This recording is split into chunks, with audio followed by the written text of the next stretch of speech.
করতে থাকবো। একবার কাবা ঘরের চাবি দাও। তখন উসমান বিন তালহা বলল, কেন চাবি দেবো? বলে আমি নামাজ পড়বো। বলে বাইরে আদায় করো। বললে না, আমি নামাজ এখন বাইরে আদায় করছি। মক্কার কাফেররা আমার পিঠে ঘোড়া মুখের ভুঁড়ি চাপিয়ে দিচ্ছে, আমার উপর বঞ্চনা করছে, আমার উপর যন্ত্রণা চড়ছে, আমার উপর এরা চক্রান্ত করছে, আমার উপর এরা জুলুম করছে। ও উসমান বিন তালহা, একটু মন ভরে আমি আমার আল্লাহর ইবাদত করব, একবার তুমি আমাকে কাবা ঘরের চাবি দাও। তখন উসমান বিন তালহা কোনো মতেই দিল না, বারবার গরম দেখাতে আছে। তখন আমার নবী বলে, আচ্ছা তালহা শোনো। বলে কি হয়েছে? বলে আজ তুমি আমাকে কাবা ঘরের চাবি দিচ্ছ না, কিন্তু আচ্ছা বলো তো দেখি, কোনদিন এই মক্কার যদি আমি শাসক হই তুমি কি দিবে না? আপনারা জানেন লাঠির আঘাত দেহে লাগে, কিন্তু কথার আঘাত দিলে লাগে। লাঠির আঘাত দেহে ওটা মিটে যাবে, কিন্তু যে আঘাতটা দিলে লাগবে সেটা কখনো মেটানো যাবে না। আমি আবার বলেন, তুমি আজকে চাবি দিচ্ছ না, কিন্তু কোনোদিন যদি এই মক্কার শাসক আমি হই তুমি কি সেদিন চাবি দেবে না? উসমান বিন তালহা একটু মুখটাকে বাঁকিয়ে নিয়ে বলছে, কেমন কথা বলছো তুমি?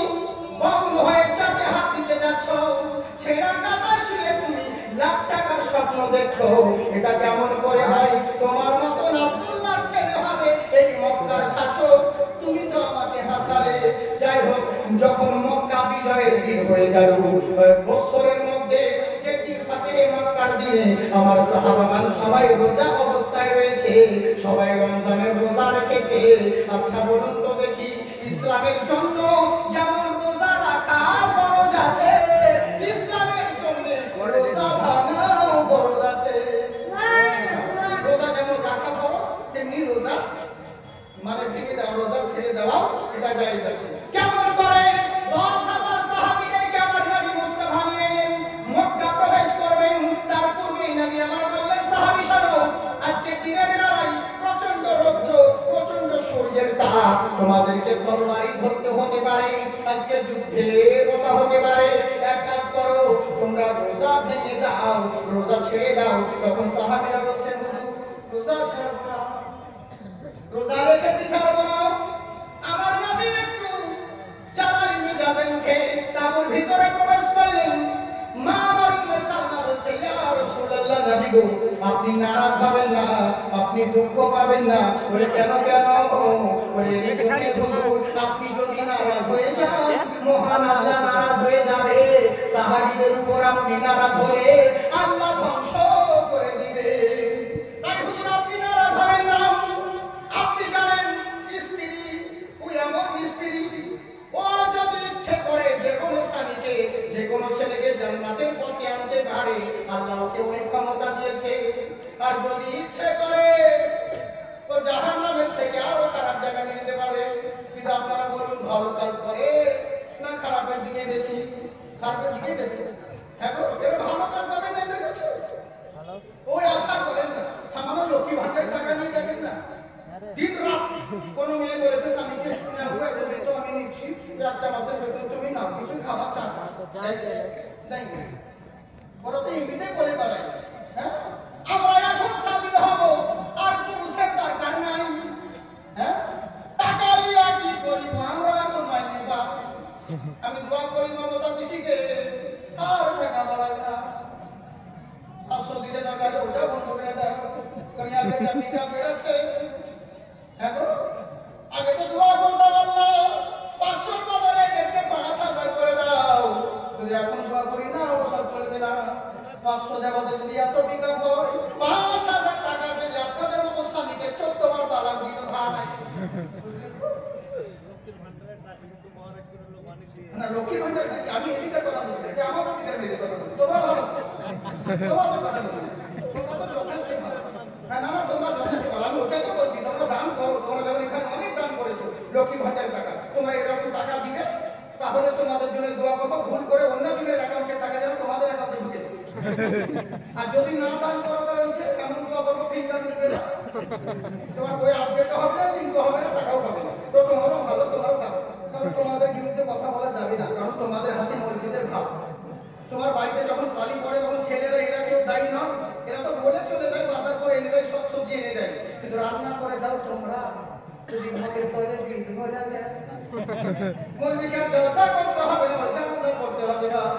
এই লেগে বলছি বাবু তোমরা ভালো, তোমাদের কথা বলছি না। তোমরা তো সব জায়গায় দখল করে নিলে, শুধু ইমামতি জায়গাটা আমাদের জন্য ছেড়ে দিলে।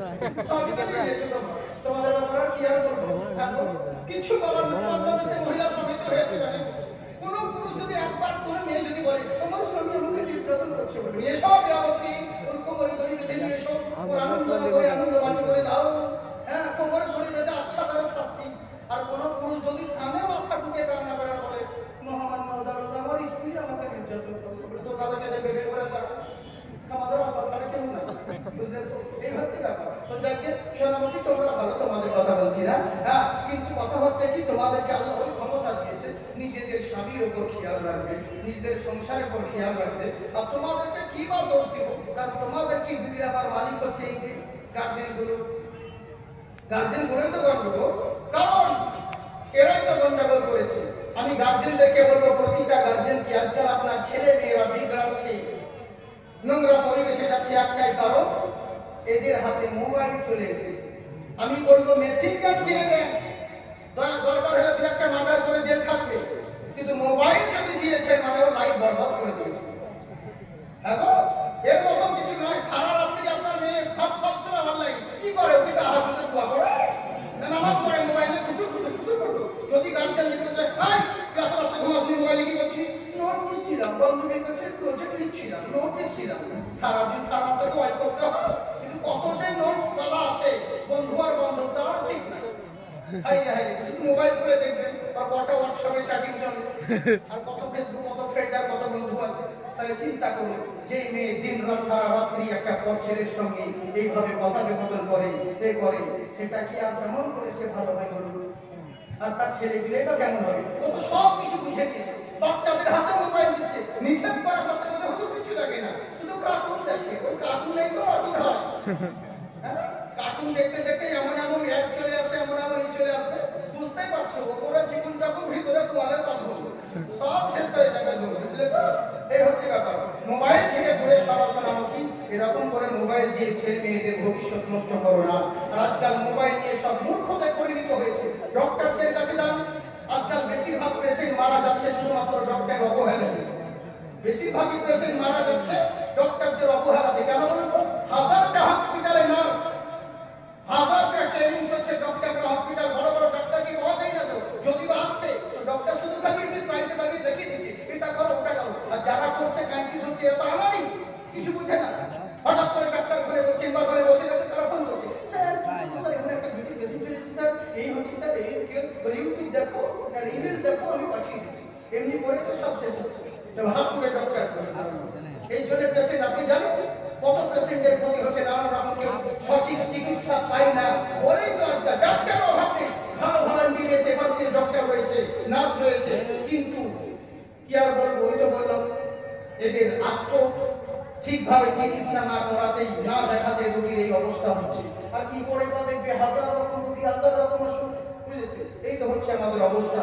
হসপিটালে সেদিন গেলাম, পরশুদিনের কথা বলছি, নার্স রয়েছে হাজারগুলো, এক ঘরে বসে বসে মোবাইলে গেম খেলছে, কেউ দেখছে লুডু, কেউ বলছে, আর আমি সাইডে বাস কে হুয়া ম্যাডাম, বুঝলে আপনি এখানে কি হচ্ছে?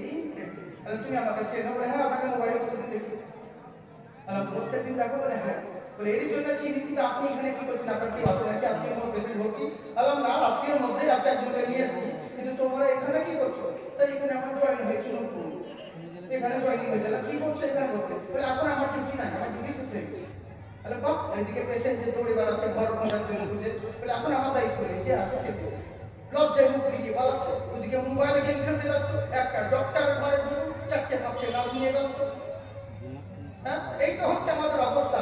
হক কথা যদি কেউ বলতে যাবে, তাহলে ওখানে বোর্ডে লিখেই দিয়েছে, যদি বিনা কারণে কেউ সরকারি কর্মচারীদের উপরে যদি কেউ আপনার লাঞ্ছিত করুন, তাহলে কিন্তু আপনাকে 30,000 টাকা না কত টাকা জরিমানা হবে, 1 বছরের জেল হবে। ওখানে কিছু বলতে পারবে না। হ্যাঁ, বাস্তব কথা বলছি, সব বরবাদ হয়ে গেল। কোথায় ছিল আর কি হয়ে গেল? আজ যে আমাদের সব কারণ, আর সবচাইতে বেশি টাইম পাসের জিনিস হয়ে গেছে যে মোবাইল। কাপড়ের দোকানে চাচা মোবাইল খেলে কুপা করছে। হ্যাঁ, পাবজি আর পাবজি সাহারা মাহারা যদি বলছে আমাকে দিকে করছে, কি হয়েছিল একটু আগে, কি হয়েছিল কি করবো বাবা, কাস্টমার নেই, তারা রিটার্ন পাস করছে, বলেছে টাইম ওর বাবা ওকে লিখে দিয়েছে। তোর চিন্তা না, এখন যত পারবি গেম খা, যখন মরার সময় হবে 3 মাস আগে ফেরেশতা তোর কানে কানে বলে যাবে ভাই তোকে নিব, এবারে কি হবে। আমরা এরকমই ভাবি, হ্যাঁ, চিন্তার কোনো কারণ নেই। হায় রে দুঃখ লাগে, বড় আফসোস লাগে। আমি প্রত্যেকটা গার্জেনদেরকে বলবো, প্রয়োজন যদি থাকে তবে বিনা প্রয়োজনে কাউকে কোনোদিন নিজের ছেলে মেয়েদের হাতে মোবাইল দিবেন না। আর দিলে পরে ফলো করবেন যে ও কি করে মোবাইল নিয়ে সবসময় 24 ঘন্টা। আপনাকে তো বলে যাচ্ছে এক কথা, কিন্তু দেখুন কি করছে।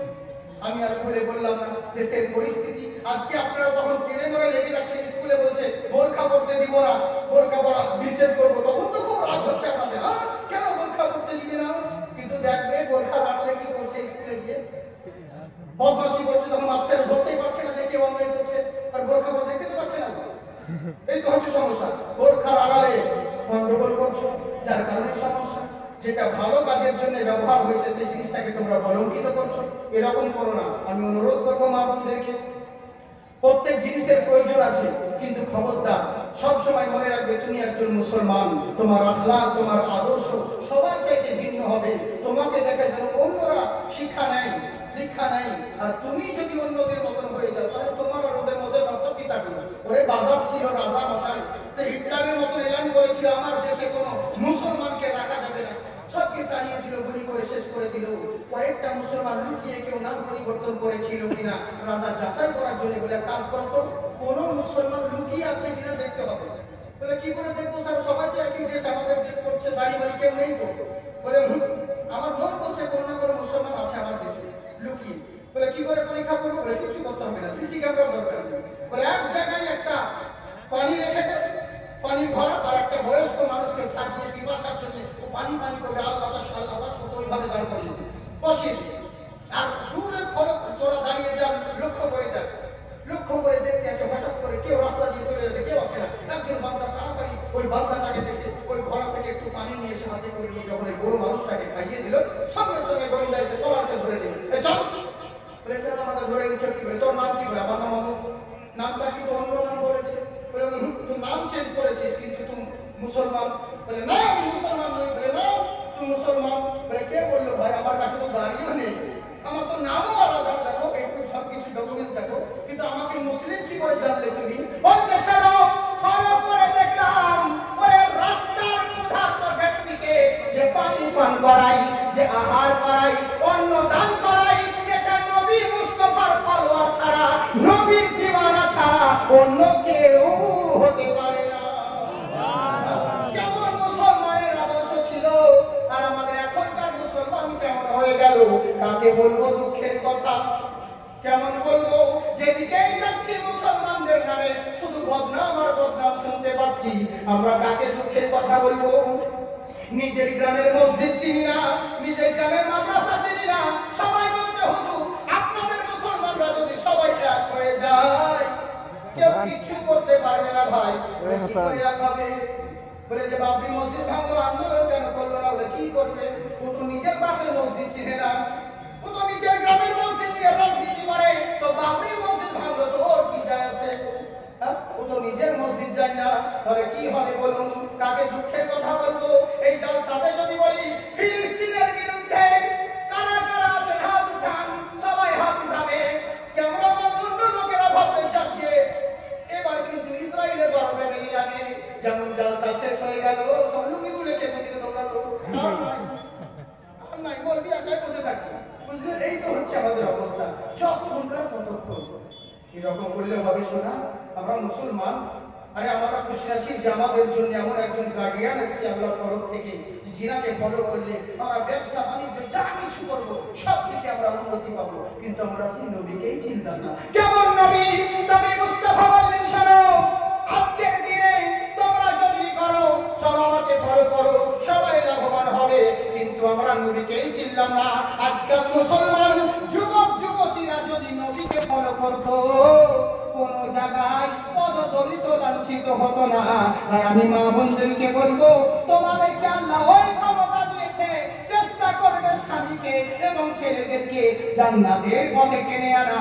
স্কুল যদি একদিন না যাই, বাবার কাছে ফোন করে বলছো তোমার ছেলে স্কুল যায়নি, যদি তোমার ছেলে টিউশন টেনশন না যায়, বাবার কাছে নালিশ করছো, কিন্তু দিনের পর দিন চলে যাচ্ছে তোমার ছেলে 5 ওয়াক্ত তো দূরের কথা জুম্মার নামাজ পড়তে যায় না, তুমি তখন কিচ্ছু বলো না। তাহলে তুমি বলো তোমার ছেলের জন্য দায়ী কে হবে মা? তোমরা লক্ষ্য করো, আল্লাহ তোমাদের মুখে জাদু দিয়েছে, তাই আমার উম্মে সালমা বলছে নবী গো খবরদার নারাজ হবেন না। আপনি যদি সাহাবীদের উপর নারাজ হয়ে যান, আল্লাহর গজব নাজিল করে দিবে। নবী বিবির কথা শুনে শান্ত হয়ে গেলেন। এখান থেকে বলছিলাম মনে হয়, আগে বলবো না ছেড়ে দিব? এ বলা হ্যাঁ বলবো না ছেড়ে দেবো? বলবো তো? সত্যি বলছেন? আচ্ছা, যারা যারা শুনবেন হাত উঠিয়ে বলেন আল্লাহু আকবার। হ্যাঁ, জয় হোক, মাশাআল্লাহ, সুবহানাল্লাহ। আমি দেখতে পাই যারা একবার করে হাত উঠিয়ে আল্লাহু আকবার। ও আল্লাহর নামে আপনার হাত উঠাতে কষ্ট হচ্ছে, তাহলে আমার কয়দিন, কিছুদিন পরে ইলেকশন যখন হবে, কিছুদিন পরে যখন ইলেকশন আসবে, তখন এই লোকগুলো যখন চিল্লিয়ে চিল্লিয়ে ইনকলাব জিন্দাবাদ, বডি থাকবে মাথা বাদ, বডি পাকিস্তান মাথা কারণ কতদিন বলে জাকির সাহেব তুমি বলো আমরা বাদ, যদি করো প্রতিবাদ ভর থাকবে মূল্যবাদ। আমি বলি ভয় করি না রে, আমার জন্মস্থান মুর্শিদাবাদ। জিহাদ আল্লাহর রাসূলের নামে ওই হাতে কোনদিন লাগোয়া পড়ে না, হাত উঠিয়ে বলেন ইয়া রাসূলুল্লাহ। নানান জোনা নানান ভাবে নানান রকম নানান সাজে গাইছে আমার মন, দুনিয়াতে হবে না মোর নবীজির মতো। আমার নবী মুস্তাফা বিবির কথা শুনে বললেন ঠিক আছে মেনে নিলাম। আমার উম্মে সালমা বলতে হুজুর সাহাবীদেরকে বলতে যাচ্ছেন কেন? আপনি আগে ইফতার করে নেন, দেখবেন আপনার ইফতার করা দেখে ওরা বাধ্য হবে, ওদেরকে কেন বলছেন আপনি? নবী মুস্তাফা আমার বিবির কথা শুনে তাড়াতাড়ি বাইরে থেকে গেছে, কুরমাকে জড়িয়ে এসো, পানি নিয়ে এসে ইফতার করলেন। রৌদ্র চলছে আর ইহা সবাই নবীর দেখা দেখি। নবী তো শরীয়ত, নবী তো সবকিছু, নবী ইচ্ছে করলে সবকিছু পরিবর্তন করতে পারে। নবীর দেখা দেখি সমস্ত সাহাবারা চিন্তা করলেন হাই হাই কি করব রে, আজ মনে হয় নবী আমাদের উপর নারাজ হয়েছে। আল্লাহ তুমি মাফ করে দাও, আল্লাহ ক্ষমা করে দাও। যে যার তাবুতে ছিল নিয়ে এসে ইফতার করে নিলেন, মক্কায় প্রবেশ করলেন। মক্কা নগরে এবার করলোটা কি? আবু সুফিয়ান দাঁড়িয়ে রয়েছে, সবাই গোল করে ঘেরাও করে আছে। আবার নবী মুস্তাফা গোসল করলেন, গোসল করার পরে বহু ঘটনা এখানে বলতে গেলে 4 দিন লাগবে। 4 দিনের আজ একদিনে করছি, তার মানে বুঝতে পারছেন কত পাবলা মাছি। এই হচ্ছে ব্যাপার। মেন কথা বলি, যখন এবার করলো কি নবী মুস্তাফা আমার বললেন শোনো, নবী আমার বললেন গোসল করার পরে এবার আবু সুফিয়ান দাঁড়িয়ে আছে, বলে ভাতিজা বলে কি গোটা মক্কায় হরকম্পা শুরু হয়ে গেছে। মক্কাবাসীরা ভাবছে আজ আমরা রেহাই হবো না, আজকে আমরা অনেক নবীকে অত্যাচার করেছি, অনেক জুলুম করেছি, নবী সাহাবীদেরকে অনেক অত্যাচার করেছি, জুলুম করেছি, আজকে আমাদের কিন্তু রেহাই নেই। আজ আমাদেরকে পতন করে দিবে, আজ আমাদেরকে হয়তো শেষ করে দিবে, আজ আমাদেরকে দুনিয়া থেকে বিদায় করে দিবে। নানান ছাড়া সবাই সব রকম ভাবছে, কিন্তু পাহাড়ে কুদরতের কারিশমা, আমার নবী কেমন নবী সবাই মনে মনে ভাবছে এত অত্যাচার করেছি, এত জুলুম করেছি, বাধ্য করেছি এখান থেকে মদিনা যেতে, এখন আমাদের আর রেহাই হবে না। এবার সবাই মাথা নিচু করে দাঁড়িয়ে আছে। আমার নবী মুস্তাফা বলেন চাচা তুমি আমার থেকে কি আশা করো? ওরে ভাতিজা তুমি তো আল আমিন নবী, তুমি তো দয়াবান নবী, তুমি সত্যবাদী, তোমার কাছে কি আশা করব? এইটুকু আশা করি যে আজ তুমি আমাদেরকে ক্ষমা করে দিবে। আমার নবী বললেন চাচা শোনো, আমি এখানে দাঁড়িয়ে বলছি অন্যান্য নেতাদের যখন বিজয় মিছিল হয় কেউ মারামারি করে, কেউ কতল করে, আবির ছাড়াছুড়ি করে, এর উপর জুলুম করে, এক পার্টি অপর পার্টির উপর অত্যাচার করে, কিন্তু আমার নবী মুস্তাফার আখলাক দেখুন। নবী আমার বলছেন চাচা শোনো, আমি বিগত দিনের যা কষ্ট অত্যাচার সব ভুলে গেলাম, আমি তোমাকে ক্ষমা করে দিলাম। আবু সুফিয়ান কিন্তু নড়ছে না, বলে চাচা নড়ছো না কেন? বলে ভাতিজা তুমি আমাকে ক্ষমা করলে। নবী আমার বুঝতে পারলেন যে হ্যাঁ কার কথা এবার বলতে চাইছে। বললে চাচা শোনো, তোমার ঘরে যারা যারা আশ্রয় নিবে আমি নবী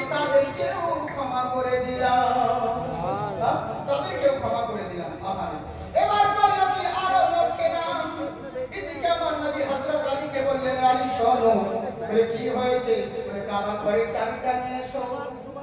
উসমান বিন তালহা কোথায় আছে দেখো, চাবিটা নিয়ে এসো।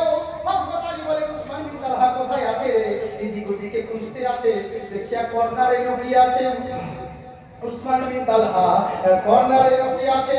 আমার নবী বলছে, হে তালহা, কাবা ঘরের চাবিটা দাও। আল্লাহর নবী বলেছে, বলে আমি তো তাকে নবী বলে মানি না। বলে আমি তো তাকে নবী বলে মানি না। বলে তোমাকে তুমি মানো আর চাহে না, আমার কিছু যায় আসে না। ভদ্রভাবে বলছি কাবা ঘরের চাবিটা দাও। তখন কিন্তু উসমান বিন তালহা একটু নাকশ নাকশ ভাব করতে আছে। হযরত আলী বলছেন, শোনো তালহা, তোমাকে জব্দ করার জন্য আমার একটা হাত যথেষ্ট। একটা থাপ্পড় করলে তোমাকে মাটিতে মিশিয়ে দিব। কিন্তু আমার নবী বলেছেন, খবরদার আজকে কারোর সঙ্গে কখনো দুর্ব্যবহার করবে না। ভদ্রভাবে চাবিটা দাও। কাবা ঘরের চাবিটা নিয়ে এলেন। নিয়ে আসার পরে আমার নবী মুস্তাফার সামনে আবু সুফিয়ান দাঁড়িয়ে রয়েছে। বলে, ভাতিজা, আর কি তোমার সঙ্গে একটা কথা ছিল? নবী আমার বলেন, আমার সঙ্গে আর কি? আপনি জানেন যখন কেউ দাঁড়িয়ে আছে চুপ করে পালাচ্ছে না, তার মানে জানতে হবে যে ফকিরের কিন্তু এখনো মন ভরে না, এই ভিক্ষা আরো চায়। বলে, কি বলছো? বলে, ভাতিজা, তোমার চাচি হিন্দা, যেমন হিন্দার নাম করা, সঙ্গে সঙ্গে নদীর চোখ দিয়ে পানি ঝরতে আছে। বলে, কান্না করছো কেন? বলে, আমার চাচার কথা মনে পড়ে গেল। বলে, আমার চাচা আমি হামদা, যে চাচা আমি জন্মের পরে আব্বাকে দেখি নাই, আমার আব্বাকে দেখি নাই। লোকেরা আমাকে বলতো, ভাতিজা, তুমি তোমার আব্বাকে দেখো নাই ঠিক আছে, কিন্তু যদি তুমি তোমার আব্বাকে দেখতে চাও, তোমার চাচা আমি হামদাকে দেখো, তোমার আব্বা দেখার আশা পূরণ হয়ে যাবে। আর তোমার আব্বার চিরাস্পতি আমির হামদা রয়েছে। আর সেই চাচা আমাকে এত ভালোবাসতেন, এত আমাকে আদর করতেন। যখন জঙ্গলে শিকার করতে গেছিল, শিকার করে আসার পরে যখন আমার চাচা বিবিকে বলেছিল, বিবি রে দেখো আমি শিকার করে এনেছি, বাহাদুরি দেখাচ্ছিল, এমন সময় আমার চাচি বলেছিলেন, তুমি আচ্ছা বলো তো দেখি, তুমি অন্য জায়গায় পশুর সঙ্গে বাহাদুরি দেখাও, কিন্তু মানুষের সঙ্গে দেখাও না। বলে, কেমন কথা বলছো? বলে, আচ্ছা বলো তো দেখি, এই দুনিয়ায় যার বাবা মা নেই, তার কি মর্যাদা নেই, তার কোনো মূল্য নেই? বলে, এই কথা কেন বলছো? বলে, তুমি কি জানো তোমার ভাতিজা মুস্তাফা এই কাবা ঘরের সামনে নামাজ আদায় করছিল, ওই আবু জাহেল তোমার ভাতিজার মাথাকে ধরে দেওয়ালে ঠুকে দিয়েছিল, কপাল দিয়ে রক্ত বেরিয়েছে বেচারার। হায়রে আফসোস, যার মা নেই বাবা নেই, তার মনে হয় কোনো মূল্য নেই। এই কথা যেমন শোনা, আমির হামদার রক্ত ফুটতে আরম্ভ করলো। মনোবলে গিয়ে আবু জাহেল কোথায় আছে সেদিকে খুঁজতে লাগলো। যখন সময় খোঁজাখুঁজি করার পরে আবু জাহেলকে যখন দেখতে পেল, ওই সময় আবু জাহেলের মাথাটাকে ধরে যেমন ভাবে নবীকে দেওয়ালে ঠুকেছিলেন, ওইভাবে দেওয়ালে তাকে ঠুকিয়ে দিয়ে তার কপাল দিয়ে রক্ত বের করে দিল। দৌড়িয়ে নবী মুস্তাফার দরবারে হাজির হলো হযরত আমির হামজা।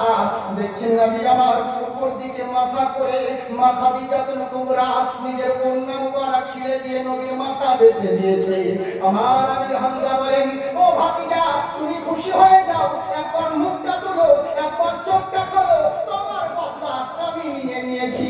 আবু জাহেল তোমাকে যেমন ভাবে আঘাত করেছে, আমি ওই রকম বদলা নিয়ে নিয়েছি, তুমি চিন্তা করো না। তখন আমার নবী বলেন, ও আমার চাচা যান, আপনি আমাকে খুশি দেখতে চান? বলে, হ্যাঁ নিশ্চয়ই। বলে, চাচা গো, আবু জাহেলকে মারলেন, বদলা নিলে পরে আমি খুশি হব না। সত্যিকারের যদি আমাকে ভালোবাসেন, সত্যিকার যদি আমাকে খুশি দেখতে চান, তাহলে আপনি তাড়াতাড়ি কলমা পড়ে মুসলমান হয়ে যান। নবী মুস্তাফার হাত মোবারক ধরে কালমা তাইয়্যিবা লা ইলাহা ইল্লাল্লাহু মুহাম্মাদুর রাসূলুল্লাহ সাল্লাল্লাহু তাআলা আলাইহি ওয়াসাল্লাম কলমা পড়ে মুসলমান হলেন। আর ওই আমির হামজা, যিনি আমাদের সব সময় ছেলের মতো লালন পালন করেছে, দেখাশোনা করেছে, ওই আমির হামজাকে উহুদের ময়দানে ওই হিন্দা তার কলিজা কেটে, তার নাক কান কেটে গলার মালা তৈরি করেছে, যাতে মুসলমানদের কষ্টটা আরো বেড়ে যায়। ওই চাচির কথা মনে করে দিলে, হিন্দার যখন নাম করলো, আমার চাচার কথা মনে পড়ে গেল। গেল। আমার নবী মুস্তাফা মাথা নিচু করে বললেন, চাচা শোনো, তুমি যে হিন্দার কথা বলছো, যাও চিন্তা করো না, আমি আমার ওই হিন্দাকেও মাফ করে দিলাম।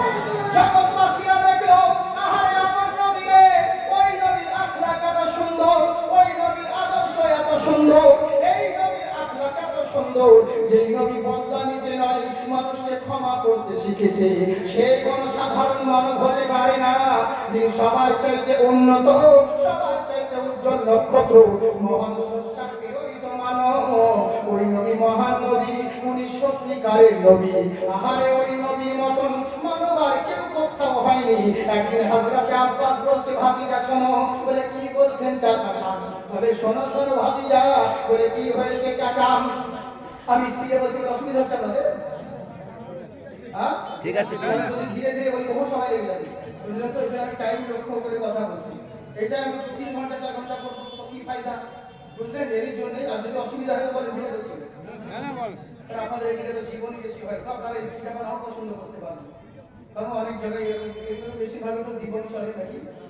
হ্যাঁ মা সুরগো ইয়া রাসূলুল্লাহ, ইয়া হাবিবাল্লাহ, নবী আব্দুল্লাহ বাণিজ্য করতে যেতে আছে, মা আমিনা দূর থেকে করে দেখছি। 10 সেকেন্ডের কথা 10 মিনিট লাগবে, বুঝলেন? ওরকম বলতে গেলে বহু সময় লেগে যাবে। হ্যাঁ, সঙ্গে সঙ্গে হযরত আব্দুল্লাহ বাণিজ্য করতে যাচ্ছে, মা আমিনা দেখতে আছে, রসুলের লোকের মতো, বুঝলেন? কতই বড় দরকার নেই, এই জন্য যেটা প্রয়োজন সেটা বলি। আমি বলেন চেঞ্জ করছি, এভাবে চলবে তো? কারা কারা শুনবেন হাত উঠিয়ে বলেন আল্লাহু আকবার। সবাই উঠাচ্ছেন না, দুই হাত তুলে আল্লাহকে তো দেখান, আল্লাহ খুশি হবে। হাত তুলে বলতে থেকে বলেন আল্লাহু আকবার। আমার আল্লাহর মতন কেউ হবে না। এবার চিন্তা করুন, নবী মুস্তাফা সাল্লাল্লাহু আলাইহি ওয়াসাল্লামকে আব্বাস বলতে আছে, শোনো ভাতিজা একটা কথা বলবো। বলে বলো কত কি বলতে আছো? বলে ভাতিজা, দুনিয়ার বুকে তোমার ব্যাপারে আমি কিছু জানি। বলে কি জানো? নবীর মিলাদ তো খুব শুনেছেন, আমি আপনাদেরকে একটু মিলাদ শোনাচ্ছি, শুনুন। হযরত আব্বাস বলছে, চাচা ভাতিজা, তোমার মার কাছ থেকে কিছু শুনেছি আর আমি কিছু বলছি, শোনো। বলে কি? বলে দুনিয়াতে অনেক ছেলে দেখেছি ভাইগো, তোমার মতন কাউকে দেখি নাই। তোমার মা বলতো কি জান? বললে কি? যখন তুমি তোমার মায়ের পেটে ছিলে, রাস্তা দিয়ে যখন চলতে পায়ের তলায় যদি শক্ত জিনিস পড়তো, সেটা নরম হয়ে যেত। তোমার মা যদি কুয়ার পানি আনতে যেত, কুয়াতে বালতি ফেলা মাত্র যেমন পুকুর থেকে পানি তুলে নেওয়া হয়, ওই রকম পানি আপনা আপনি উপরে উঠে যেত। তোমার মা যে পথ দিয়ে যেত, পুরো রাস্তা খুশবু ছড়াতো। সবাই জিজ্ঞাসা করতো, আমি না তোমার স্বামী নেই, এত খুশবু, এত দামি, এত পাও থেকে? আমার আমিরা বলতেন, চার ভাই শোনো, যেদিন থেকে আমার গর্ভে আমার নবী মুস্তাফা এসেছে, সেই দিন থেকে আমার শরীর থেকে মুশকে আম্বারের খুশবু ছড়িয়েছে। নবীর পেটের থাকা বদৌলা দেই, তাই শুনে রাখো, সবই নবীর কারিশমা, আমার কোনো কিছু ক্ষমতা নেই। তাই ভাতিজা শোনো, তোমার মতন কাউকে দেখি নাই। তোমার খেলনা তো দুনিয়ার মোল্লা বাইরে দেয়, কিন্তু তোমার খেলনা মহান আল্লাহ আসমানের চন্দ্র আমার খেলনা ছিল। আমি নিজের চোখে দেখেছিলাম, তোমার মতন কাউকে দেখিনি।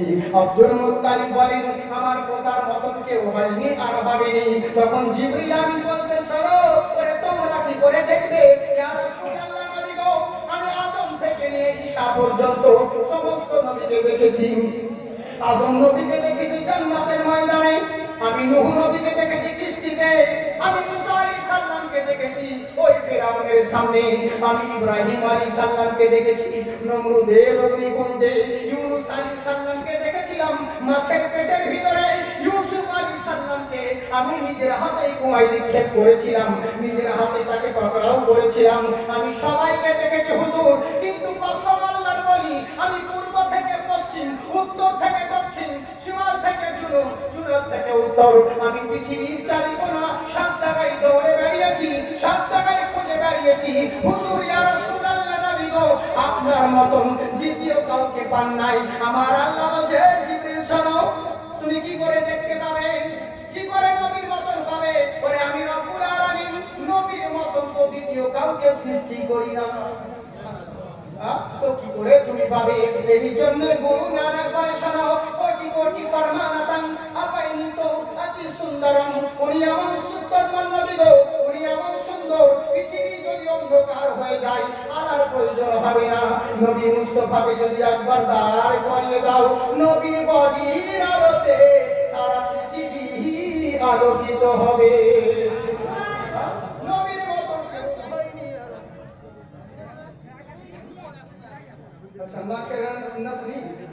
আচ্ছা একজন নাকে দিয়েছে এক মহিলা, আর দিকে 40 টাকা সাল্লাহ কিংবা নেটাকে পুরো করে মাশাআল্লাহ সুবহানাল্লাহ। ভালো করে রাখেন, খুব খাদ দিলে ভালো হবে না, হাত না চাই। হ্যাঁ এদিকে বলো কোনখানে আছে? সারা দিন কষ্ট থাকে এক দিনে মানে বলে না দুই নৌকায় মা দিলে বল ভালো হবে। হ্যাঁ যাই হোক, অনেক জায়গা আমাকে দিনাজ করে বলে বুঝলি তো কি তো আপনাদের এখানে কিছু কালেকশন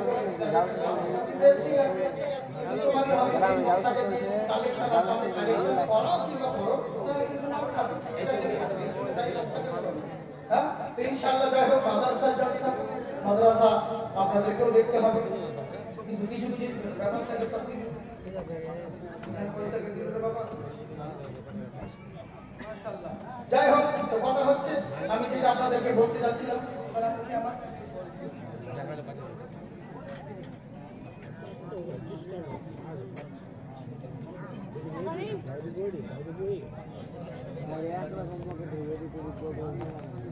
শামসুল হক জেলা পরিষদ সাহেব, আপনি যেখানে থাকুন স্টেজে আসুন। এখন দেখবেন স্টেজের মেইন নাজারা কত সুন্দর আছে।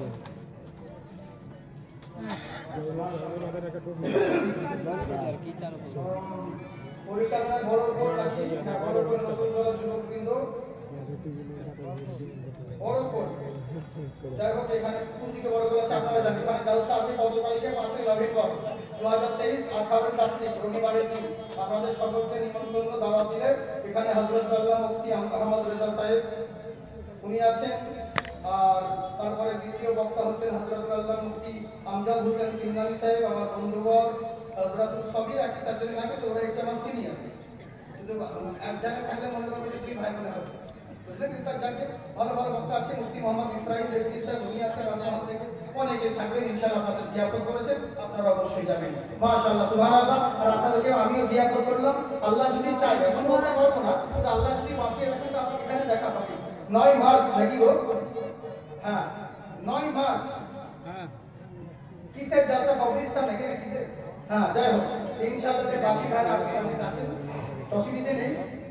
ওনারা বহুত এদিক থেকে আমাকে চেষ্টা করেছে, কিন্তু হয়নি, বহুত কষ্ট করে মানে এই বছর টাইম দিয়েছি, তো চিন্তার কোনো কারণ নেই। তারপরে আমাদের এখানে ওয়াজিনতলা মাস্টার মশাই আমাকে প্রায় বলে যাবে, খুবই ভালোবাসেন রফিকুল মাস্টার সাহেব, ওয়াজিনতলা হাকিম ওখানে বাড়ি, ওনার ওখানে একবার এসেছিলেন, এই এলাকায় প্রথমবার এসেছিলেন, তখন অনেক হয়ে গেল তার 5 বছর হবে। তারপরে এখানে কোথায় এসেছিলাম, যাই হোক কুতুবগঞ্জ মনে করছি না, কুতুবগঞ্জ কি রামনগর, যাই হোক ইনশাআল্লাহ ওই ভাইরাও অনেকবার আমাকে বলে, কিন্তু আমি আসতে পারি না, কিন্তু টাকার জন্য নয়, সময় পাই না, শোনাবো। যাই হোক, আল্লাহ আপনাদের মহব্বত ভালোবাসা রাখুন। কত টাকা কেন নেই ভাই? পশ্চিমবঙ্গের কোনো একটা পত্র দেখা যায় মানে পাবলিক এরকমই করে, কারণ মানুষ আমার টাকা আমাদেরকে দিতে হয় না কাউকে, ও এরকম অটোমেটিক উঠে যায়, বুঝলেন? যাই হোক ইনশাআল্লাহ কোনো কারণ নেই। অনেক মানুষ অনেক কিছু বলে, কিন্তু দেশের পরিস্থিতি অনুযায়ী আমাদেরকে কাজ করতে হয়, চিন্তা কোনো কারণ নেই। আল্লাহ পাক আমাদের আপনাদের সকলকে নেক হায়াত দান করুন। আমি যেটা বলতে যাচ্ছিলাম তাড়াতাড়ি করে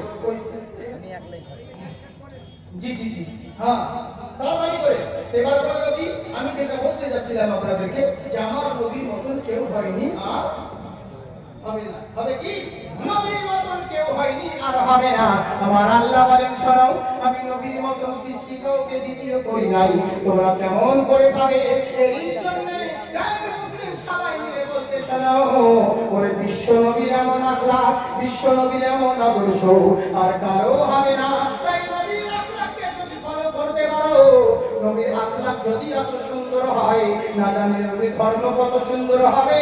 নবীর ধর্ম যদি সুন্দর হয়, নবীর ধর্মকে বানানেওয়ালা, প্রাধান্য দেনেওয়ালা মহান আল্লাহ না জানি কত সুন্দর হবে।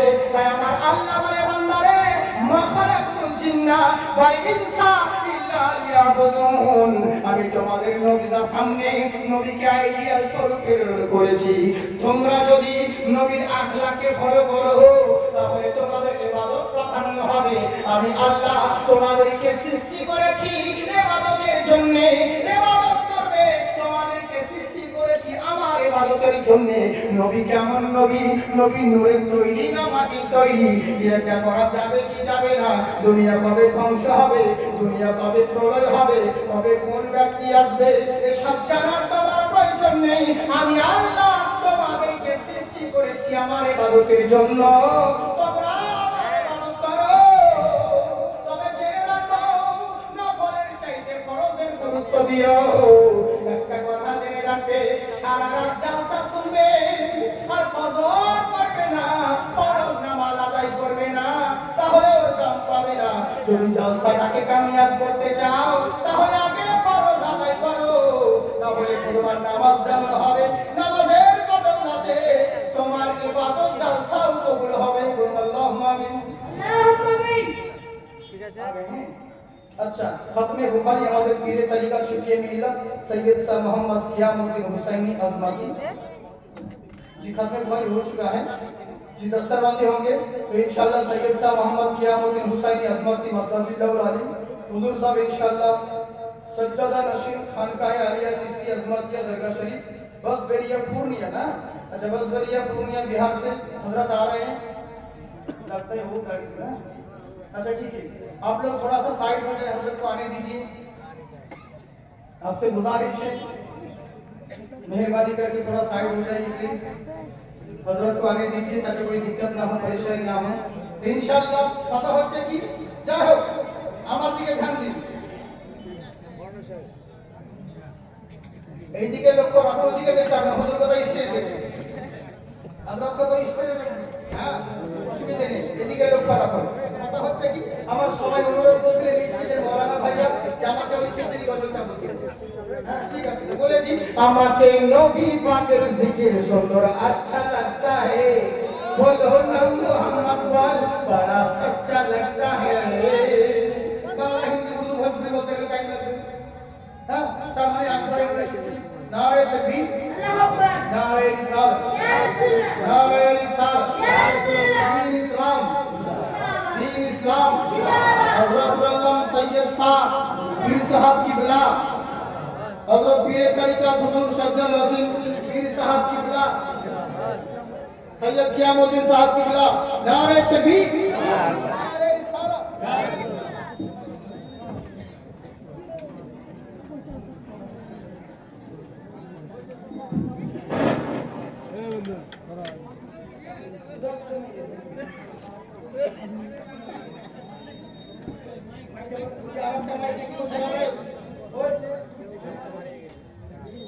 नारे तकबीर, नारे रिसालत, नारे हैदरी, मसलके आला हजरत फैज़ान हुजूर मुफ्ती आज़म हिंद, उलमाए अहले सुन्नत, उलमाए अहले सुन्नत हजरत अल्लामा मौलाना सैयद क़ियामुद्दीन साहिब किबला, हजरत अल्लामा मौलाना सैयद क़ियामुद्दीन साहिब किबला, नारे तकबीर, नारे रिसालत।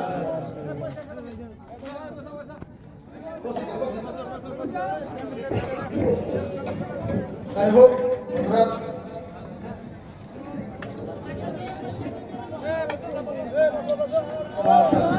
जिंदाबाद वासना जे सुनना भाई যে আপনারা বসে দেখেন দেখেন চিন্তা নাই, মা বলুন তোমরা বসো বসো। হ্যাঁ, তোমরা যদি একবার উঠে যাও তোমরা একটু বসো দয়া করে। হ্যাঁ, চেঁচামেচি না করে তোমরা একটু বসো। যাই হোক, হযরত চলে এসেছেন।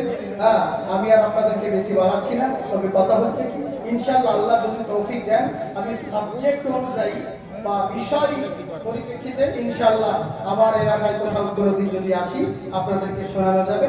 আর শুধু মুখ খোলাই হলো, মা অন্য দিন বের হবে, বুঝলে?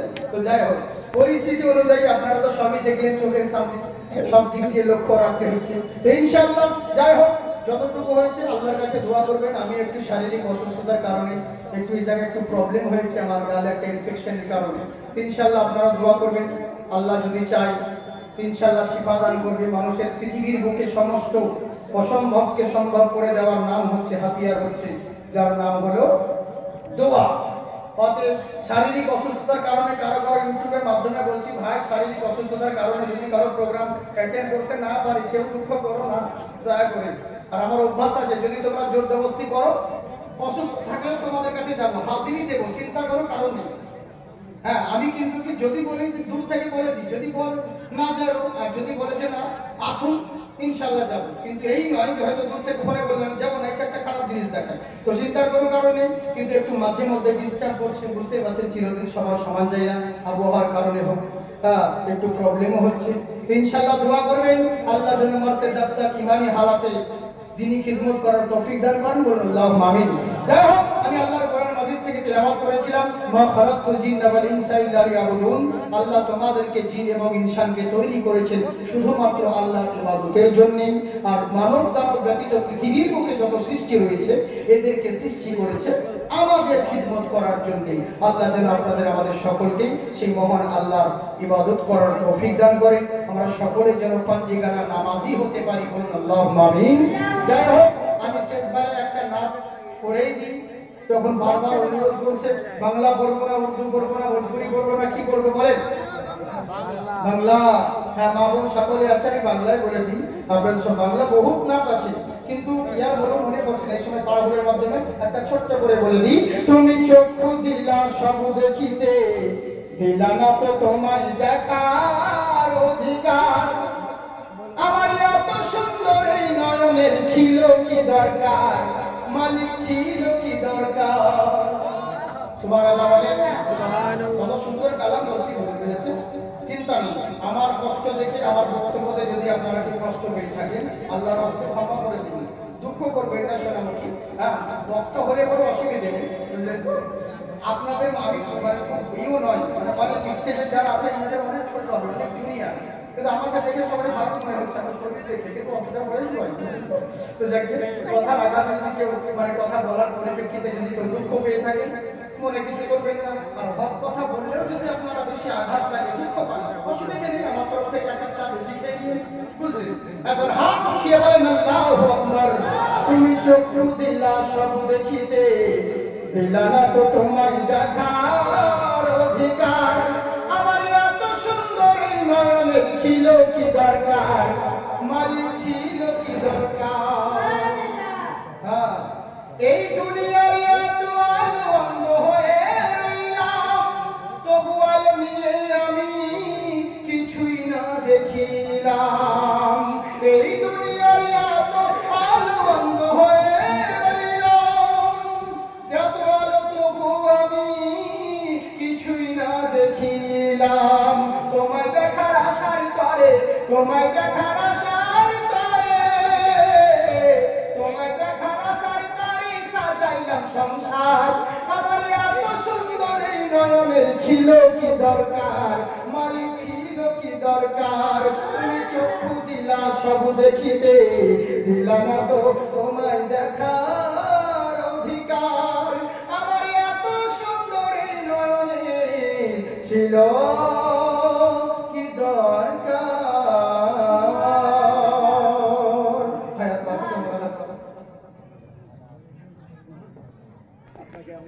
বেশিক্ষণ বলছি না, হুজুর আছে, তবু আমি যখন বারবার আমার সেক্রেটারি এসে অনুরোধ করছে, বেচারা খুব শখ, খুব আশা নিয়ে এসে বলেছে। হ্যাঁ, তো যাই হোক, আমি কি আর বলবো আপনাদের, কি বলতে বললাম একটাই কথা, যে পৃথিবীর বুকে চিরদিন কেউ থাকতে আসেনি। আল্লাহ পাক আমাদেরকে সৃষ্টি করেছে আল্লাহর ইবাদতের জন্য। আমরা সকলেই আল্লাহর ইবাদত করতে চাই, কিন্তু ওই ইবাদত যেগুলো আসল ফরজ বাদ দিয়ে যদি নফল নিয়ে টানাটানি করি, তাহলে কিন্তু ওই ইবাদতের কোনো মূল্যবান হবে না। কেমন ইবাদত? আমি ফার্স্ট কথা নামাজেরই কথা বলি। লোকে বলে বেরেলিরা স্টেজে বা ওদের স্টেজে কোনো দেখি নামাজের কথা বলে না, ভুল ধারণা। আমরা নামাজের কথা বলি, কিন্তু সর্বপ্রথম যার কারণে নামাজ পেয়েছি, আমরা নামাজের আগে নবীর কথা বলি। কারণ নামাজ নবীকে আনেনি, কারণ নবী আমার নামাজকে এনেছে। রোজার কারণে নবীকে পাইনি, নবীর কারণেই রোজাকে পেয়েছি। হজ যাকাতে নবীকে আনে নাই, নবীর কারণেই হজ যাকাতকে পেয়েছি। অতএব তাই নবী আগে, আমল হলো পরে। নবী হলো আগে, ইবাদত হলো পরে। ইবাদত কাজা হলে আদায় করা যাবে, নবী হলো ঈমান যদি চলে যায় সব বরবাদ হবে, কিছুই কাজে লাগবে না। এরই জন্য আমি বলবো বাবজি সোনামুখী, ওই রকম ইবাদত করুন। আল্লাহ আমাদের ইবাদতকে কতটা পছন্দ করে। মা বোনেরা তোমরা শোনো, তোমাদের যে লেগে আরো বলছি, আল্লাহ আমাদের ইবাদতকে কত পছন্দ করেন। আচ্ছা বলুন তো দেখি, আমাদের আল্লাহর মনোনীত ফেরেশতা চারজনের মধ্যে মশহুর ফেরেশতার নাম কি? হযরতে জিবরাইল আলাইহিস সালাম। জিবরাইল আলাইহিস সালাম। আচ্ছা, বাবার নামে এক ভাই আমার 5000 টাকা দিয়েছে, আল্লাহ তুমি তার নেককারকে কবুল করো। জিবরাইল আলাইহিস সালাম, আর ওই হযরতে জিবরাইল আলাইহিস সালামকে আল্লাহ রাব্বুল ইজ্জত তৈরি করেছিলেন কতখানা পাখা দিয়ে?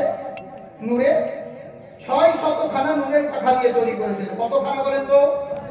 600 খানা নূরের পাখা দিয়ে। একটা পাখা কত লম্বা কত চওড়া হাদিস শরীফের মধ্যে এসেছে, যদি গোড়া থেকে ছুটন্ত ঘোড়াকে ছুটিয়ে দেওয়া যায় তো কিনারায় পৌঁছাতে 500 বছর লাগবে।